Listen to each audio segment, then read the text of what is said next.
Okay. Hare Krishna, everybody. Thank you for joining me. Today we're doing Vedic Psychology Class 2. I'm going to start with asking everyone just to think for a minute why you're here. Just to think in your head, like, was it because you're interested in Vedic psychology? Was it because I read the email that Babaji sent that said you should be here? Was it because you heard that we're doing case studies and you want to analyze other people? Or what is your purpose of being here? So just take a moment. Maybe you already know, and this is like mundane for you, but I'm wondering if everybody is really clear about why you're here. Because that's important to know that. And if you have something to write with, you could even write it down so you can stay really clear about like what is your purpose. Okay? So the purpose of Vedic psychology is to learn about yourself in order to clear out anything that's blocking your mind from advancing spiritually. Okay? So it's for self-improvement. Improvement of your mind, improvement of your character through your own efforts. All right? So that's why I'm here. That's what I'm here to help you do. Now, I don't know how this chat works. Oh, people are writing why they're here. Okay, you keep to yourself. This is another thing. This isn't like a group therapy, so I'm asking you for you to introspect yourself and write it down. You don't need to share it on the chat. Okay. So the focus of Vedic psychology is on you. That also may seem obvious, but I don't think it's obvious to some. So I'm just spelling it out. Okay, so Vedic psychology is about self-awareness. And it's not a selfish act to be self-aware and to focus on yourself. If you see all these pictures, these are different examples of people, when they introspect, realizing certain things about themselves. Like, look at the guy, he's looking in the mirror. Look, he thinks he's like a young guy, but he's really old, so he's got to understand that he's like aging. And then here is like the head, see the white head, but if you introspect, you'll see that you have some people say, like your shadow side or your dark side. There's a woman here looking in the mirror. It looks like maybe she's seeing herself clearly through some good introspection. And then there's a man here looking at himself. Maybe he's pointing at himself, so maybe he's like really self-critical. But introspection can help you see a lot of things. And the whole goal of this Vedic psychology is to raise your self-awareness, but you have to do it by looking in, right? And the reason why I'm saying it's not a selfish act is I've heard that for years from people. When I start having them do introspection and do things that are good for themselves and spend the time on themselves, they'll say, that's selfish, I shouldn't be doing that, that's not spiritual. Okay? So to improve upon ourselves is actually a sattvic act. Because the more each of us improves ourselves individually, then the more harmonious our whole community will be. So it doesn't matter what community. We could be talking about the community at Jiva Ashram. You could be talking about your family if you live in a nuclear family. You could be talking about a business place, So the more we improve on ourselves, it's actually an act of goodness for everybody that we interact with. Okay, so I just want to make that point. So when you become light, you bring light to this world. So that's the idea. All of us becoming light. Okay? But the first step is we have to see clearly where we stink. Okay? And that's hard. It's right? Isn't it much easier to see where everybody else stinks? So to see where we stink, it's like, woo, So that's what Vedic psychology is. And that's why a lot of people actually don't like it. Because you don't want to see where you stink, and you certainly don't want someone else to point out where you stink. But we have to do that if we want to advance on our spiritual path. We have to see where we stink and move that stuff out. Okay? So people in the mode of sattva, they see where they stink. And they identify their issues very quickly, and they work really hard to eradicate their problem. So some of the pictures I put here was just to give examples of where we often realize through Vedic psychology, through introspection, where we stink. So this lady here, she has like a fake smile on. I don't know if you've ever done that in life, where you have to like fake it to make it. There's actually something called toxic positivity. I don't know if you've heard of that. You can Google it. Toxic positivity, where you're like, oh yeah, no, I'm good. Yeah, I'm so happy. I'm so grateful, or whatever it is. But really, you're like burning up in jealousy inside. But you're like, I'm so happy for you. You just X, Y, or Z. Like, oh, you just got married. I'm so happy for you. But if you had that desire to get married and you never did, you're burning up. You're not really happy for that person. But then you fake it and you act like, oh, and you never address the real issue. So that's one thing you can realize through introspection. Another one is this mask, This guy's taking the mask off. Same idea, kind of being fake, and putting on a show. But inside there's deeper stuff to work through. And this guy is like saying, wait a minute, no, it's me. After all these years, it's actually me who's the problem. So people in the mode of sattva can see these things. Or even this one, look at the apple. You see how it looks, how the apple's being projected out to the world? That it's like perfect. But inside, it's all eaten up. And this, it could be like through, probably some childhood trauma that maybe you don't even realize that you've had, or how it affects you and how it plays out in your adult life and your adult relationships. So these are all ways that Vedic psychology can help if we can get, all of us, we can get in the mode of sattva. Then you can see these things and you can change. So when people are in the mode of sattva, they see where they stink, is what I call it, and then they identify their issues very quickly. And then they work hard to eradicate their problem. Okay? People in the mode of sattva, they don't have time, actually, to focus on other people's inadequacies because they're completely devoted to improving themselves. And that's a full-time job, right? Any of you who are doing work right now in therapy, you know how hard it is to keep hammering away at whatever your issue is every week. It's hard. So it's a full-time job. You don't even have time to notice what other people are doing if you're doing your deep digging, So Gandhi had this concept of the three wise monkeys, where you hear no evil, and you speak no evil, and you see no evil, or see no evil, and speak no evil. So that's the idea. And you don't even have to remember to do this if you're focused on yourself and your self-improvement.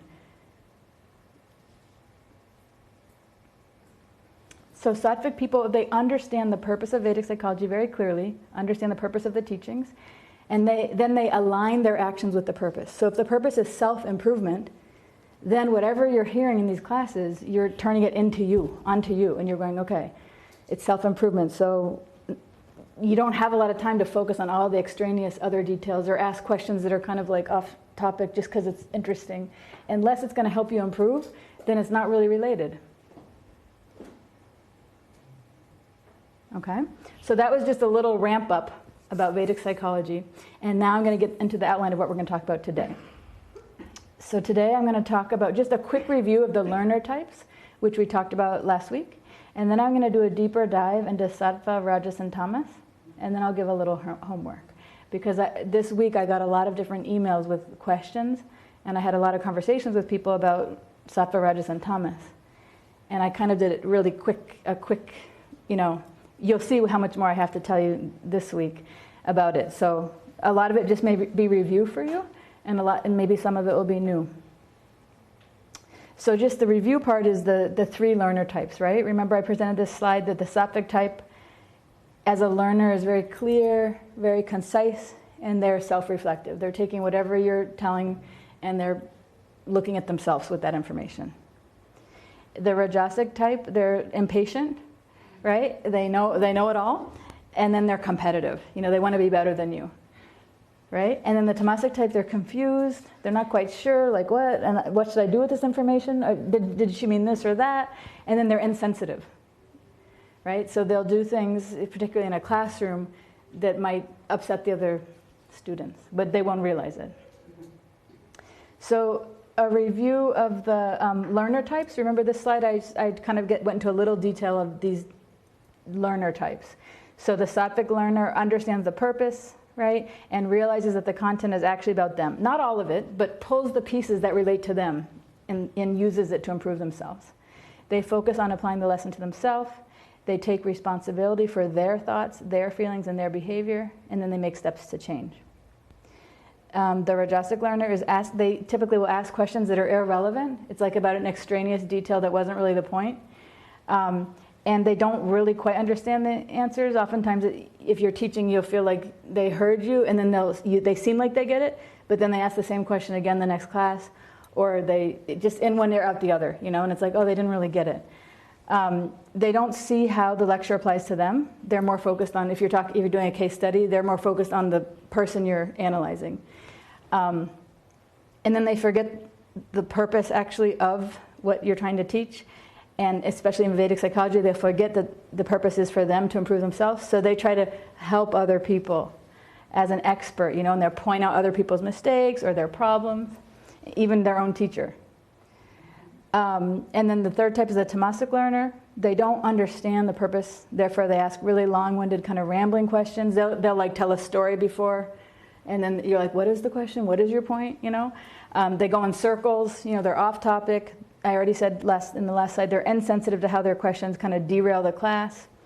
Or they're just so confused actually about the topic that they don't even ask a question. They just sit like silently.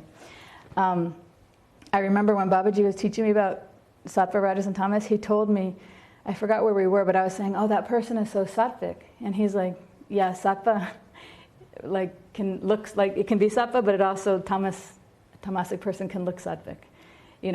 And it's because they're quiet. So I'm like, oh, they're so peaceful. But once they start talking, you realize, oh, they're completely confused, So that's interesting.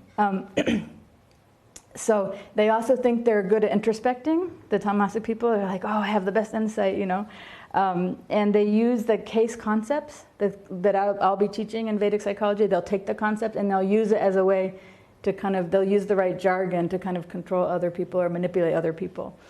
And they think they have mastered Vedic psychology and they don't need to participate in class. Like everyone else has the problem but me. And one other interesting thing is that when Babaji and I used to travel and teach together, we had a mind type survey that we wrote. And so we would give the mind type survey to people. And you can take it and you can determine if you're sattvic, rajasic, or tamasic, And I don't think we ever had one person who said they're rajasic or tamasic. Everywhere we went, everybody was sattvic. So we were like, I don't think we're going to give the mind type survey anymore, because we would do a whole lecture on it. We'd explain sattva, rajas, tamas, and then we were saying you're supposed to introspect, and then we'd give the survey at the end, and we were like, so everybody in this room is sattvic? And they're like, oh yeah. And there's like people like sleeping during the lecture, people coming late, people like, we're like, okay. Then we try it the next place. Everybody's sattvic. So it's funny, that's what I'm saying, is that a lot of people in tamas think they're sattvic, as well as they can even fool us if they're kind of quiet and they seem grounded, So that's just a review from a little bit of what I talked about last time. And then today I'm going to do a deeper dive into sattva, rajas, and tamas. Wouldn't that be nice to jump in that water right now? I'm totally sweating. Huh? There's no fan and noisy. Okay. Okay, but what I was thinking is some of you might be thinking, wait, but why? Why focus so much on sattva, rajas, and tamas? I know my learner type already, right? So let's move. I want to analyze other people. Let's just get to the case study, because I know I promised that. So sattva, rajas, and tamas are the culprits of our suffering. So that's why we need to focus on them, because they bind us to our body. They're like the root cause of our suffering. The gunas, namely sattva, rajas, and tamas, which are born of material nature, bind the imperishable embodied being to the body. So that's why we're going to give them some more attention. Just question us at the end. At the end. Ask you. At the end. Thank you. So being attached to our body is the root cause of our suffering. So you can see here somebody's crying, probably because something related to their body, something that they're attached to, they lost, right? And then you can see this jealous woman in the middle. Probably there's some girl talking to her boyfriend or husband. Look at her face. She doesn't have to say anything, right? And then here it looks like there's a woman grieving. Maybe they lost someone they love, probably, something like that, right? So this is all because whatever their body, whatever their ego is attached to, their ahankara, is causing this suffering. Thank you, Vila. I'm suffering now. I'm attached to my body that's sweating. Okay. So in sattva, of these gunas, sattva, being pure, is illuminating and free from misery.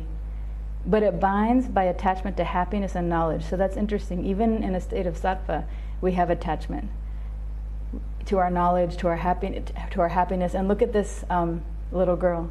So she must not want her mom to leave. She's totally like hanging onto her leg, so her mom probably gives her some feeling of happiness, right? She doesn't want to lose that. So this is Bhagavad Gita 14:6. In Rajas, know Rajas to be the nature of passion and the source of desire and attachment. It binds the embodied self by attachment to action. So look at this person driving with all their things to do. Pick up dinner, breathe, don't forget to pick up the dry cleaning, soccer practice at 3, yoga at 7 a.m., and in the middle it says, stay positive. She has to remember, okay, stay positive, right? And then here's a picture of New York City, just a busy street in New York City, and Babaji says that's the Rajas capital, New York City. He's like, this is the capital, for Rajas. It's always moving. 3 a.m. There's like people and lights, and you would not even know it's nighttime. Actually, it's so bright there.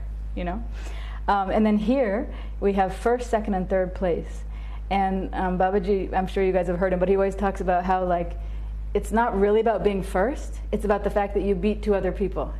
You feel so triumphant when other people lose.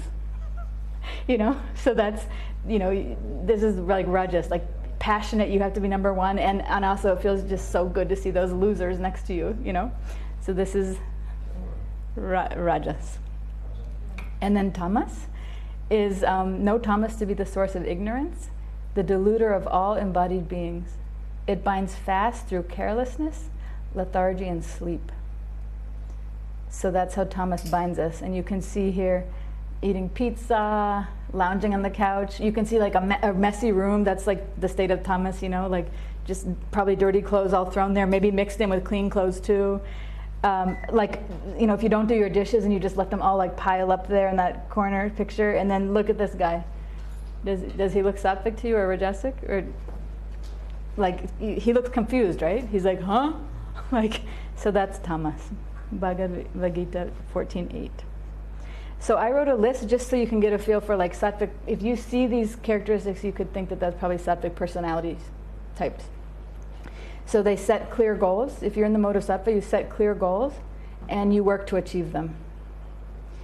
Because for example, Rajas, you could set a goal, but getting it done is a different story. Whereas sattva is here's the goal and here's what I'm doing, and and I work to achieve that. You're not all over the place like Rajas, which is like a chaotic windstorm.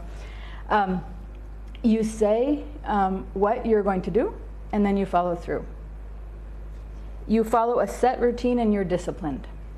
You're balanced and you're peaceful, but you also do everything in moderation, So that's a sign also of being balanced. You don't work all the way till 2 a.m, right? You have a time that you stop, and then you have your dinner, and then you do something relaxing after. Sattvic types are appreciative of their peers, and then they express their appreciation. They understand others and support them by listening, not advising. The mode of tamas and rajas would be telling them what to do. But in sattva, you don't think that you know better. You don't try to tell someone else to do. You just listen. That's a rare thing these days, right? To have somebody doesn't this lady look like she's completely I hear you, right? In that picture? It's so rare to have that. To have somebody fully just hear you out without telling you what to do about it or analyzing you. It's a gift you can give to somebody. Sattvic types keep their space very organized and clean and neat. They don't have a lot of clutter.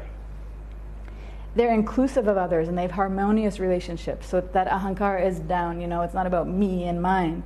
It's about us, and if somebody in the community is down, you try to help. You try to uplift. And they take responsibility for their behaviors and they apologize. Now that's a rare thing for Rajas and Tamas, right? So in Sattva, you can see yourself clearly, so you can see, oh, I'm sorry, my bad, I didn't mean to X, Y, or Z, You see what you did, how you maybe hurt somebody or upset somebody, and you apologize. Sattvic types are not a financial burden to society. So oftentimes the tamas types are. Right? They're you feel sucked dry by them. In sattva, this is a funny one, they send short emails.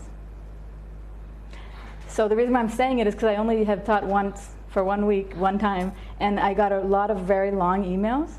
And so that's just for you to think, if you have, sattvic types also have empathy and compassion, so they're what am I going to put that teacher through? or what am I going to put anyone else through? I'm going to send like a very long email, you know? So that would be you in the mode of rajas or tamas, doing that. Because sattvic types, they're clear in their thinking, they're very precise, they're succinct in their speech.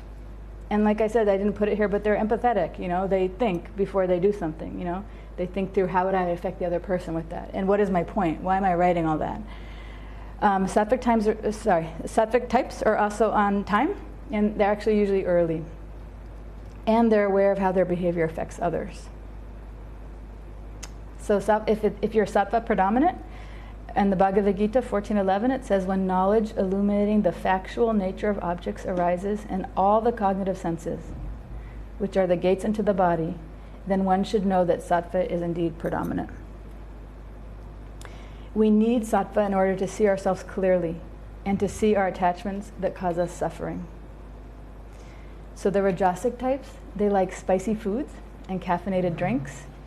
They wear bright colored or patterned clothes. So you can see these pictures, like neon green and like hot red, you know, so this is rajas. They love to move their body, so they're like walking, running, jumping, you know, they're very active. You know, like my father's passed away now, but he was like total rajas, you know, and he's always bouncing his leg.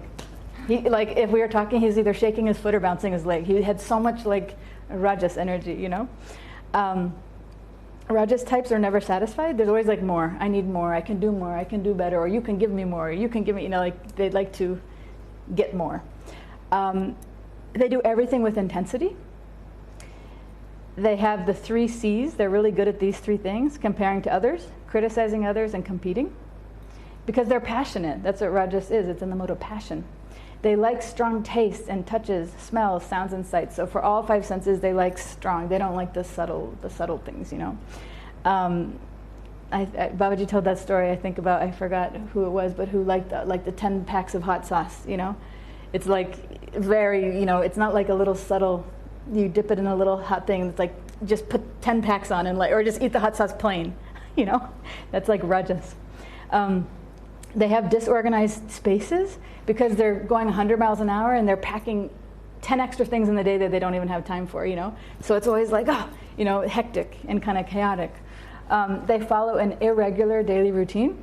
So one day they're doing this and that and the other, but then they heard about this great thing, so they cram that into, and then I'll just stay up 2 more hours later and talk to this person, you know. So it's not like the sattva where every day it's like the standard set stable routine. Rajasic types overschedule and undersleep.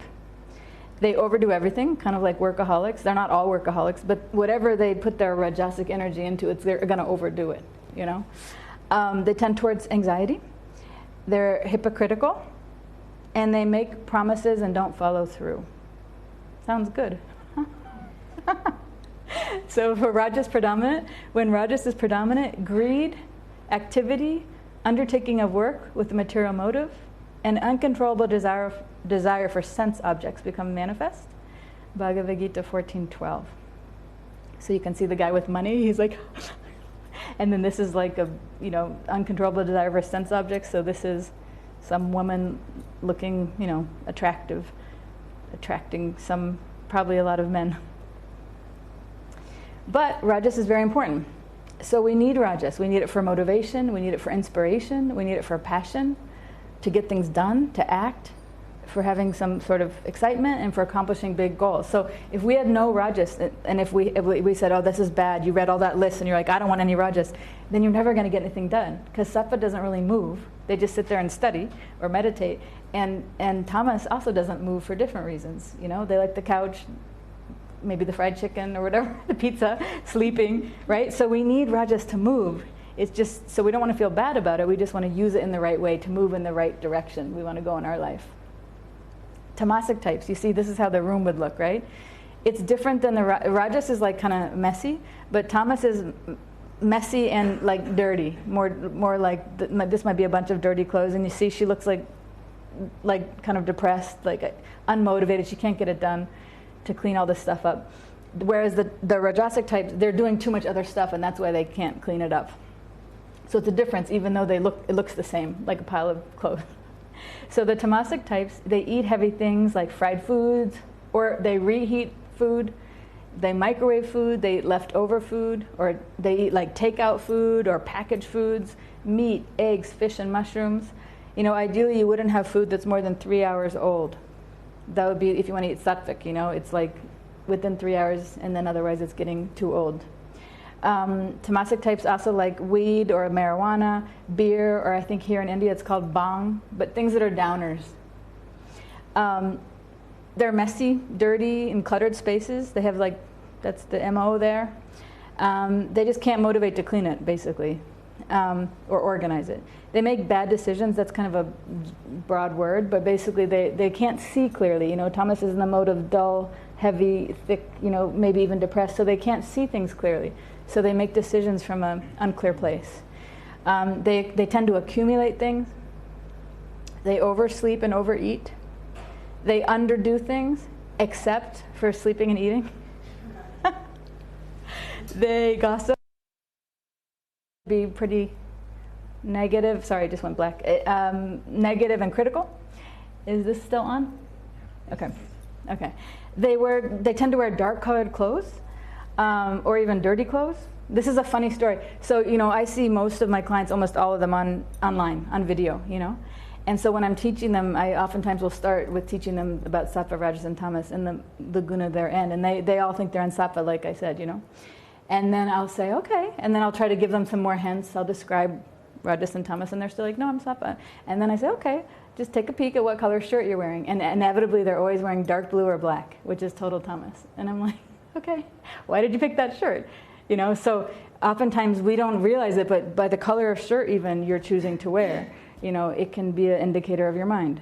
Like, whatever color you're gravitating towards, it's something made that decision. It didn't just come out of thin air. You know, it's not like my past life karma made me pick, you know, black today.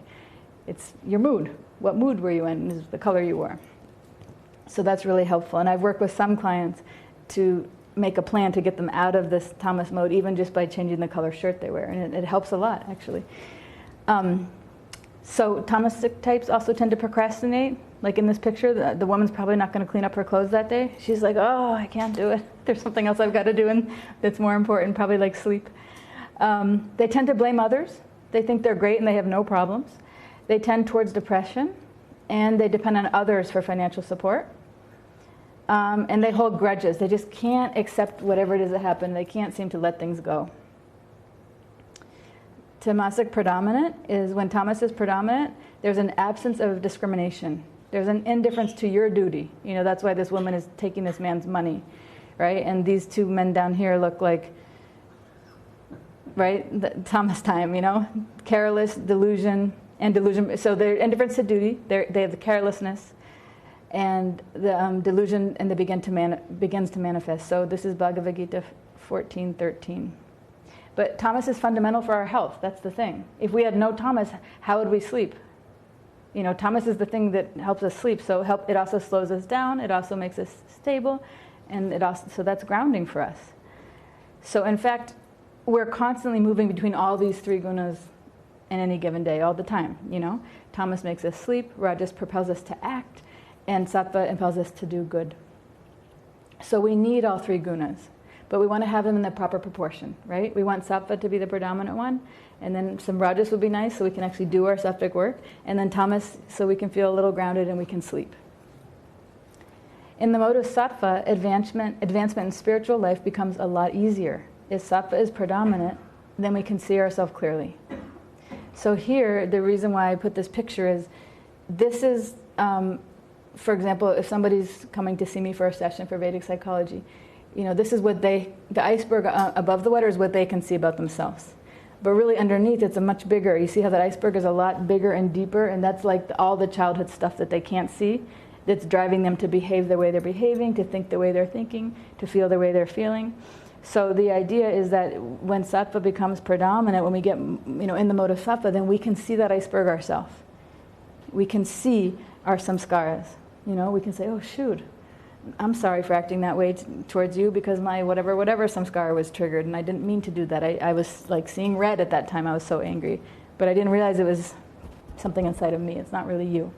So we can see our samskaras clearly. We can see our ahankara clearly, And we can see our manas, which is our emotional mind. We can see all of those things clearly if sattva is predominant. We can also listen clearly. And that, I know I brought it up earlier, but when you think about listening, how often in your life do you feel that someone like really hears you? Like you really feel understood? You know, it's pretty rare, right? I mean, you can talk, but then the person's like checking their text, or they're like, oh, I have to go, or they say back what they think, right? Or they say their opinion, or you think they're listening, but then when they say something back, you're like, oh, they didn't get me, you know? So when our samskaras are cleared and our hankara is down, it's humble, and manas is peaceful, then we're in a nice bodhisattva where we can really hear the other person. It feels so nice. Then you feel like you have a heart-to-heart connection with somebody, right? When they really hear you. That's what a good therapist does, right? That they listen. They don't just tell you what to do. They don't make you feel bad about yourself. They hear you. They hold the space for you to feel really heard, you know? And that's sometimes when things get messy is when people think their therapist is their friend. Because you don't really know the therapist at all. The therapist is holding back all their personal stuff to give you the space to talk.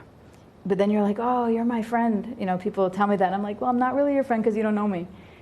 You know, I'm not sharing my stuff. I'm just holding the space for you. So the idea with Vedic psychology is you learn how to be a good listener, you know, and be truly a good friend. You know, by you being a good listener to yourself first, looking in and seeing where your parts are, where you're stuck, and clearing those out with compassion. And once you've done that for yourself, then you can really hold the space in a really loving way for anybody.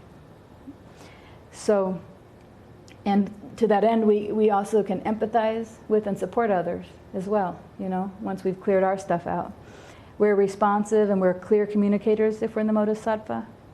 And we have compassion for other people, and we try our best to uplift others. So if you see somebody kind of like behaving what we could say badly or in an inappropriate way, instead of being like, well, what is their problem? Or that person's so annoying. It's like, oh, I feel bad for them. You know, like they probably have some childhood trauma where maybe their father wasn't in their life or their mother wasn't in their life in a way that they needed. So they're like trying to get attention right now and be heard. It's in an annoying way, perhaps, if we don't realize it's like a very hurt little kid who's trying to just get attention, you know? So once we see that inner child in ourselves that's hurt, and once we start nurturing that side of ourselves, then we're able to have a lot more love and compassion for anybody around us who's having behavior that could seem annoying, you know? Then we understand why. It's almost like they can't help it, and maybe they don't even see it in themselves, right? Because if you see it in yourself, then you try to change that. But if you don't see it, you know, you just think it's the other person who's picking on me or something. So, in the mode of sattva, we also understand how our behavior affects others. We almost have like a filter, I'd say, or a break. So before you send that email, that like critical email to somebody, or before you're short with somebody, or you say something, you know, that somebody could take the wrong way, you think, now, how would I feel if I received that? Would I like to receive that email? Would I like to receive that text? Or that whatever it is that we're doing? And you really think, if you put yourself in the other person's shoes, then you probably wouldn't do certain things that you've done. But what happens is if you're not in the mode of sattva, if you're rajas, and you're so passionate and you're going 1,000,000 miles an hour and you have 100 ideas, you just kind of steamroll people. You know, you don't think how you're going to affect them. Or in tamas, you really can't think because you're so diluted in your thinking. You're so heavy and dull, and you're just basically trying to get what you can from people. So you don't have to actually do, you know, motivate to do it yourself, you know. So that also is, people can feel used by you if you're in the mode of tamas. So even though you're like in the mode of sattva, you're loving, you're understanding, you're empathetic, you're compassionate, still your focus is on yourself, what you need to do for you and your studies. You know, because oftentimes people in the mode of sattva are studying. I'm talking about this community, right? So what I'm trying to, I didn't write it out here, but the difference is you can be a pretty good listener and a clear communicator and very compassionate and uplifting to people if you're codependent. It can look like you're in this high mode of sattva. But what happens is that you're actually doing it from an empty place. In other words, you're tired, you haven't got enough sleep, you haven't taken care of your needs, and you're sacrificing all that just to get the other person to like you or not be mad at you. That's not what I'm talking about. So if you're in the mode of sattva, You're taking care of yourself. You've done what you need to do for your studies. You've done what you need to do for your sleep and for your eating and for whatever it is to make you feel full and ready to show up, in the world. And then when you come from that full place, you're like overflowing with compassion and love. But it doesn't look lopsided that you're doing all this for everybody else, but then you're empty at the end of the day because you didn't do enough for you. Okay? So that's why I'm saying your focus is on you, on your studies. We're disciplined yet generous, right? And we're clear and we're driven by our spiritual goal, and that grounds us. We're doing that first, and then we're connecting with other people and being compassionate kind of second. It's not that we're not compassionate, but you're always taking care of you first. That's what I'm going back to at the beginning when I said it's not selfish to see yourself and to take care of yourself and to know yourself and what needs to be taken care of. Sometimes if you realize you have some big fat samskara, you might have to work on that for, you might need a lot of hours of quiet time to journal or to cry or to get out your anger. This is hard work actually to blast through that stuff. And that means sometimes you might not make it to kirtan, or you might not make it to some group thing, and you can't be worried so much what other people think. It's more about like, what do I need to do to take care of me so when I show up I can be peaceful and grounded and present. So if sattva is predominant, then we don't focus on like the wrong details of the class, just say. We don't focus on what the teacher or what our classmates did wrong, and we don't tell them how to improve. We don't get triggered by the other students. We don't compete, we don't compare, we don't criticize, we don't control. We understand the concepts that are being taught, and we apply them to ourselves immediately. Like our life depended on it, We're trying to get out of this problem, and so the sooner we get out of it, the better, right? So we're trying to change quickly. We're like, oh, whoa, I didn't realize I had that problem. Let me grab that. Instead of like, so-and-so did this, or you did this, let me tell you how to improve that. It'd be better if you did this. That's someone, probably in the mode of rajas or tamas.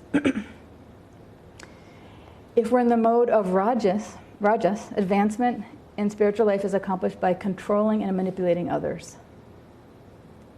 If we're in the mode of tamas, advancement in spiritual life is accomplished by indulgence in the body, such as investing in a spiritual wardrobe, fostering social relationships with others, celebrating birthdays, and other things related to attachment to the body. So some of this may be hard to hear, and I'm sure that like ahankara can feel a little, triggered, and also that, well, that's not me, that's so-and-so. But Babaji reviewed all these slides and didn't make any changes. He said this is really good.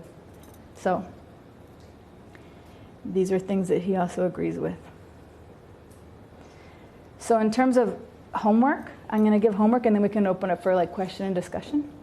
So the homework, if you're into it, and I'm going to send you guys also the slides, if you want them, is identify one specific point in the lecture about rajas or tamas that describes you, that you would like to change. Unless you think you don't have any rajas and tamas. But I wrote a lot of points. So write one point that you're like, either on rajas or tamas, that you're like, oh, that's me and that's something I'd like to change. Write it down, but don't change it. Just for the next week, be aware of it. Just watch yourself. Just see how many times. So try to increase your awareness of it by noting down, how often am I doing this thing? This rajasic thing, just say. What are your feelings that are driving you to do it? So this is raising your level of awareness. What feeling is driving you to act in that way? And then what are your thoughts that impel you to do it? Okay, I'm going to show you an example in a minute. And then why do you do it? Okay, so for example, so one specific point in the lecture about rajas. This is me, okay? This is my example. I overschedule and undersleep. So my PhD is done, so I don't need to do this, but I still do it. It's like my nature. It's hard to change that, right? So I'll say, oh yeah, okay, we can do that. I think tomorrow I'm seeing like 10 devotees, for sessions. That's a lot. And there's still a few people waiting. Can I see you tomorrow? So I probably should have said like, well, my original plan was to see 4 on Sunday. So I don't know how it got to be 10, but it's because of my rajas. It's hard for me to say no, basically. So I overscheduled, and then to create this PowerPoint on top of all the clients I'm seeing, I didn't get very much sleep because I have to prepare for this, right? So this is my issue. So to increase my awareness of it, I noted it down. How often? I did it twice this week. I overscheduled myself and I underslept as a result of that. So I did it twice. What are my feelings that drive me to do it? I feel guilty, if I don't help people, and empathetic, So I overschedule and undersleep. If someone's telling me I have a problem, can I talk to you? I feel bad being like, just wait a week, I'll talk to you next week. That makes me feel bad, especially because I'm offering it. So those are the feelings that drive me to do it. What are my thoughts that impel me to do these behaviors? Oh, well, she really needs the help, and if I don't, maybe she'll become upset. She'll be like, you promised me, and now you're not doing it, or you're making me wait a week, or so. That's, it's good to be empathetic if you're a therapist, but it has its limits, so this is something I want to work on. And why do I do it? Basically, I don't want others to become upset with me. So this is like a deep codependent thing that maybe some of you can relate to, and it's hard to get out of it completely. That's why I'm saying it can look really spiritual, like, oh, wow, she's so helpful. But if I'm depleting myself, if I'm overworking and undersleeping, that's not a good idea. So that's the example. Do you guys understand kind of how you would do it? You'd pick one of those. There's long lists, lots of examples, right, of rajas and tamas. And then you do it. And then if you actually keep track of this, I think it would be very interesting, over the week to just see for yourself. Because before we change something, we have to become aware of the problem, right? So it's like the iceberg, the picture of the iceberg. You see the tip of it, but you see how much is underneath. So the goal for this is to don't change it yet. Just see how big the problem is. Is it not that big? Is it pretty big? How's it affecting you? When you start watching it and noting it down, it will help you. And then you can have more motivation to actually change it. Okay? Any questions? So I have to see, you have a question, Divya? I don't know how I can see if somebody, okay, Badra raised her hand, but I don't know how I can see the people. Huh? Not yet? Oh, okay, I can see. No. Okay. Oh, Divya has a question, and then Badra. Okay. Okay. Yes, Divya. So,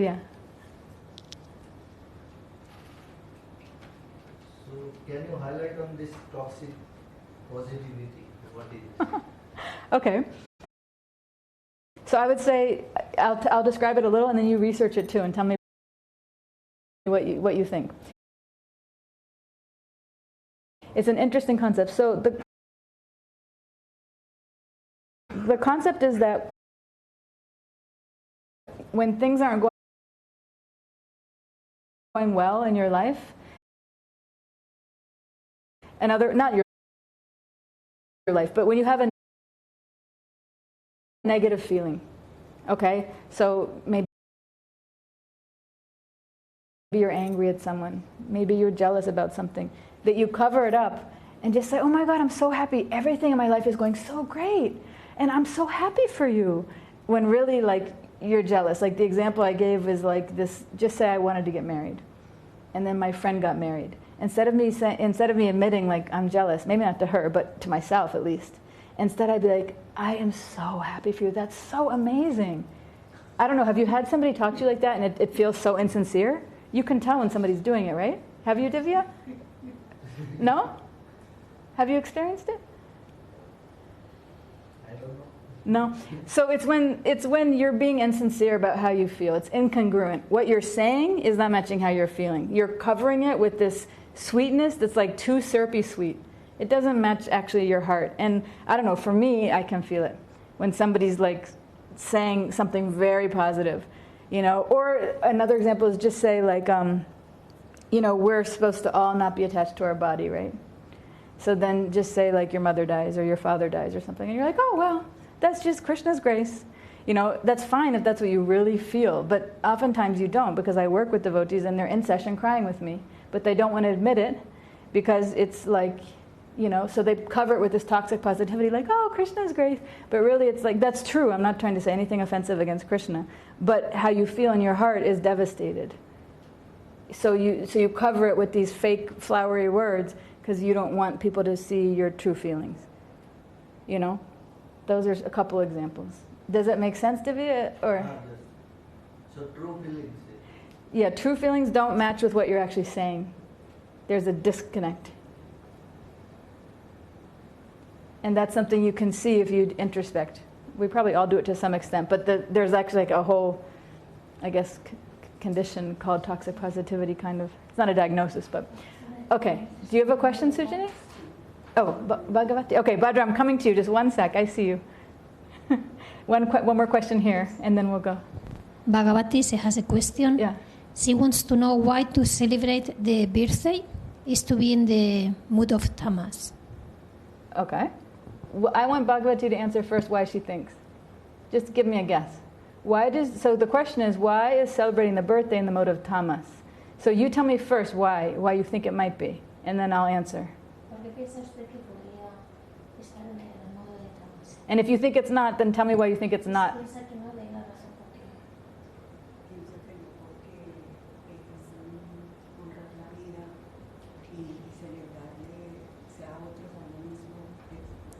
She thinks that it's not tamasic because it's one way to honor the life and also to give respect to other person. It's a loving feeling towards the other person. Okay. And you're celebrating their life? She always celebrates, and also with the people that she loves, she also celebrates the birthday. So are you celebrating their life, or are you celebrating that they've lived another year? ¿Usted celebra que celebran que tienen un año nuevo o celebra que están viviendo? No, le está preguntando si usted celebra que tiene un año más o que lo está celebrando que está viviendo. Celebra que está viviendo. They've completed another year, right? She's celebrating that he or she is alive, that he or she is living. Alive. Okay, so you're celebrating that their body's alive, right? Está celebrando que el cuerpo está vivo. Vamos a seguir lo que ella está preguntando.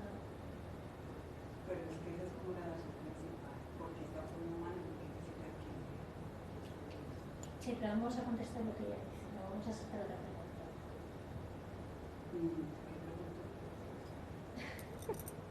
Pregunto si usted celebra que está vivo. Esa es la base de su celebración. She celebrates that the person is alive. This is the basis. So we're celebrating that the question is, why is celebrating birthdays tamasic? And the reason why is because you're celebrating the body. You're celebrating a bag of basically, feces and urine and snot, and I mean that's what we're celebrating. But she said that she is not the body, but she is the soul. Right. So the soul's not aging. So what are you celebrating then every year?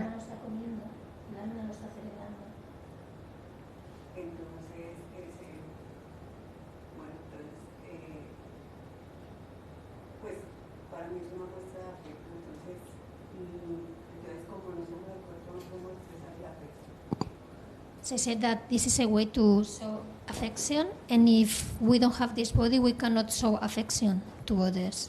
Okay. It's also about, if you think about it, it's also celebrating you. Que también es una forma de one, right? It's celebrating one. So that's also like ahankara is very me. This tamas. It's like it's all about me. Tamas is very selfish. So let's celebrate me. So I know you're saying from your point of view, you're giving love and you're celebrating the person, but you're actually increasing their tamas when you do that. You're making them more focused on themselves. I'm number one. It's my birthday. Give me gifts. Show me love. Yes, that's tamas. That's the opposite. Like in India, oftentimes they don't celebrate their birthday. They actually give gifts, right? On their birthday, they give to other people. But in the West, we often we like to be celebrated. That's celebrate.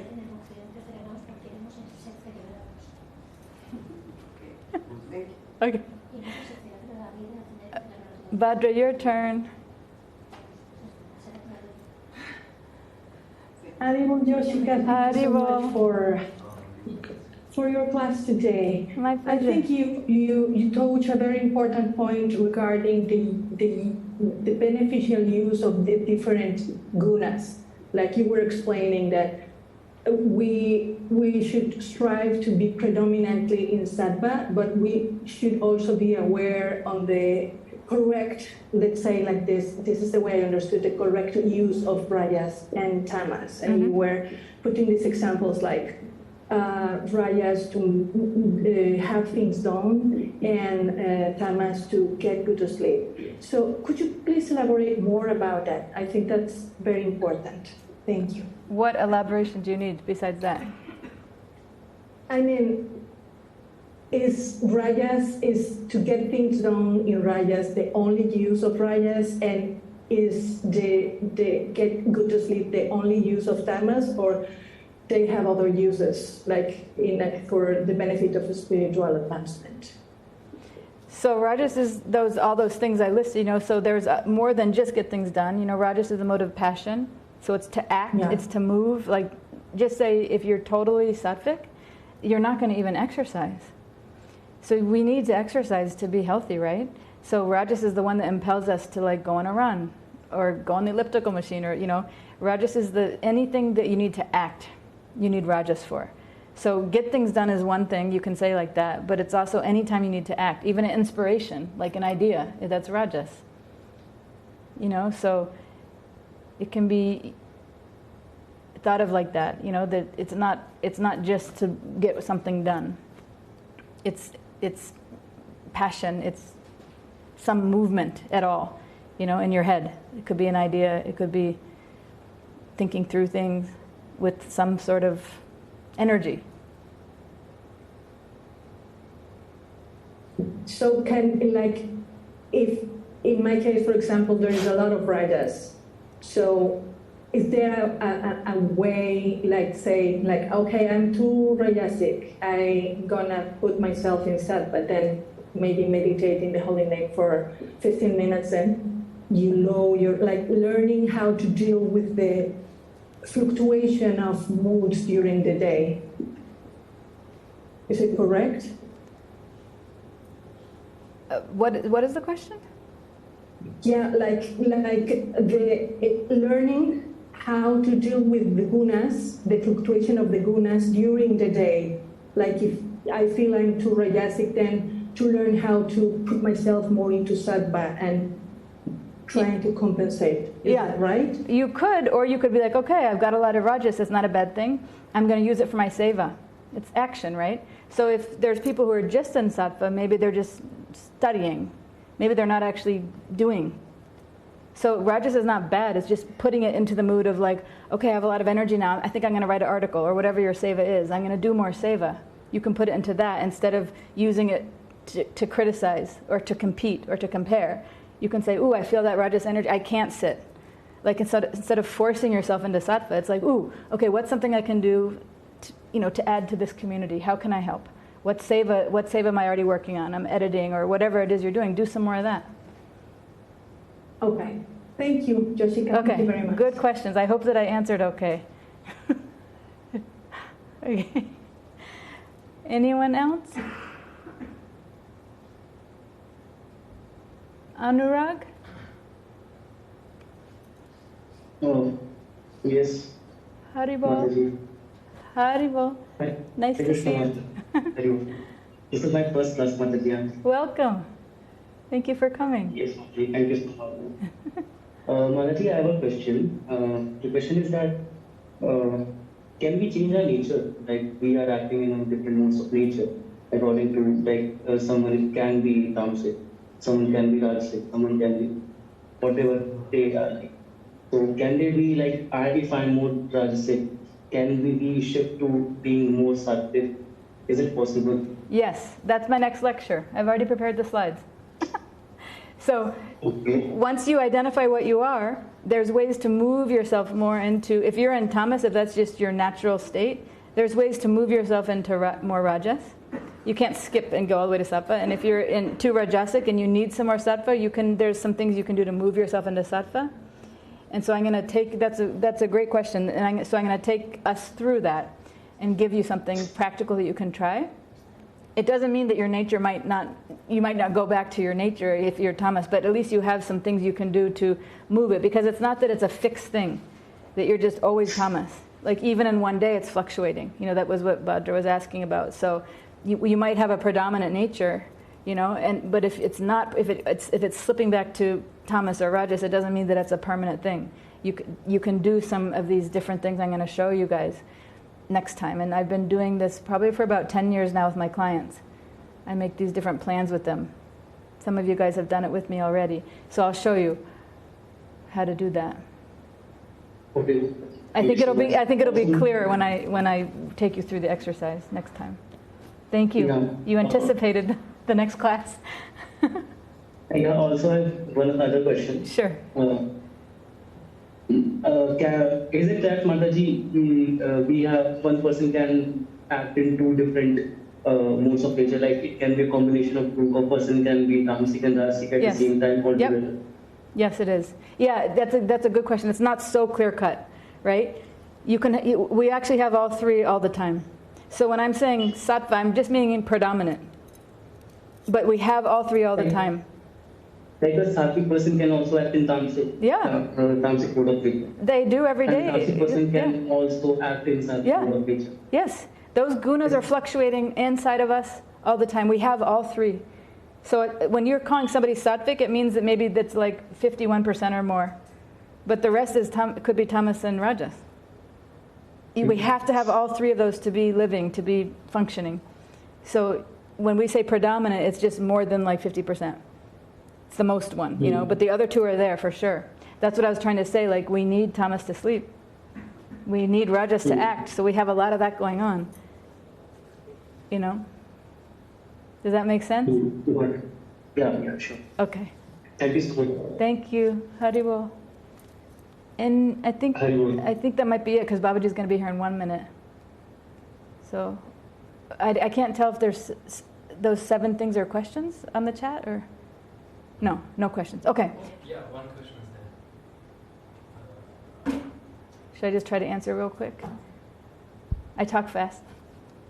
So, what role does Jyotish play? Because it talks about our mind and the strength and weaknesses we have. I'm sorry, what role? So, what role does the astrology play? Because astrology gives us information about our mind and strength and weaknesses. That's the role it plays. Right? The role that it plays is it tells you about your strengths and weaknesses. That's true. But I don't know what the question is exactly. Maybe because you are born in specific constellation.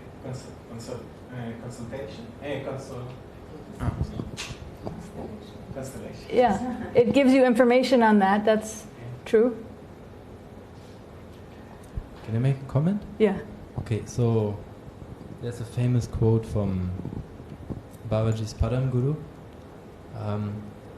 He was paralyzed, right? And then people wanted to do some ritual to, pacify the planets and whatever, and he forbade them. And he said that these planets, they are only indicators, they're not causes. So therefore doing something for the indicator doesn't change the cause. Okay. Interesting. So he said, grahaka eva smaraka, natu karaka. Okay. I hope that helped whoever asked that question. I don't know that much about astrology, so I can't really speak to it, but thank you, Vilas. Okay, thank you guys very much. I'll see you next week. I gave you a little preview what we're going to talk about. I hope you have a good week. And I'll just leave it on for Babaji? Or no, you leave that on and I get off here. Okay. Haribol, everybody. Bye. Thank you. Thank you.